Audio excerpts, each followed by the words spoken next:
Everyone, it's me from New York.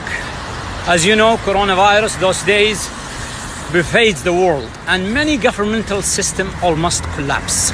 I share this video with all people across the globe, and I'm sure it will redefine our comprehension about what does human rights mean. And here, United Nations, where many independent experts, special rapporteurs highlights the human rights violations and naming the countries that violated the human rights. Amid this pandemic, let's go over the humanitarian work and see how countries responded to their nation's need.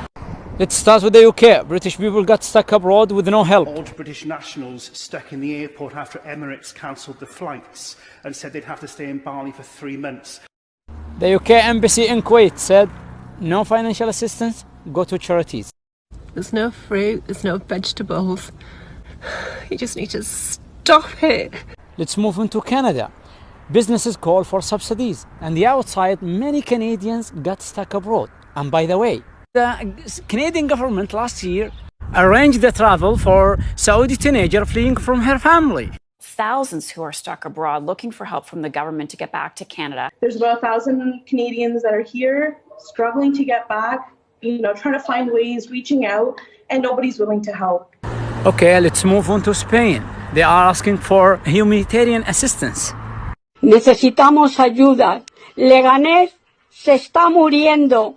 No hay sitio en el hospital. Esto es una vergüenza a nivel nacional. I'm in from Lyon, France, in the line in front of the supermarket. And now I'm here. Wow, it's not easy to find what you're looking for. In the US, let's start with Sanders' tweet about human rights. This system, the system of capitalism where profit matters more than people, is so damn sick.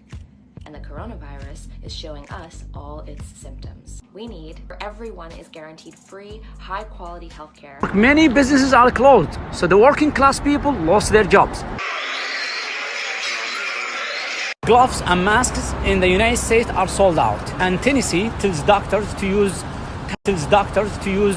diapers and goggles as a protection. Last year, 36 countries issued joint statement about Saudi Arabia, and they expressed their concerns about human rights, and some of these countries are that I mentioned above. In contrast, let's take a look inside Saudi Arabia and see how they responded to this pandemic. Let's start with the non-Saudis who are living right now in Saudi Arabia. I'm actually advising Americans that are in the kingdom that I would strongly consider sheltering in place. Food supply is good, emergency services are sound. En Arabie Saoudite, hôpitaux publics, hôpitaux privés, tous accueillent, soignent les malades du coronavirus. Masks and gloves distributed for free in the street. All Saudis outside the kingdom hosted, isolated in comfort. See what our Saudi government provide us with 5 stars hotel full board free of charge. 코로나 때문에 힘들었지만 그렇지만 사우디아라비아 대사관들 아주 감사드립니다. I am Saudi. I got stuck in Moscow and my government provided accommodation at 5-star hotel with 3 full meals. I'm Saudi. I get stuck in New York. My government provided me free food and 5-star hotel. If you look at healthcare, if you look at life expectancy, we're looking at human that's all rights. Human I know rights. The government will cover 60% of the private sector salaries.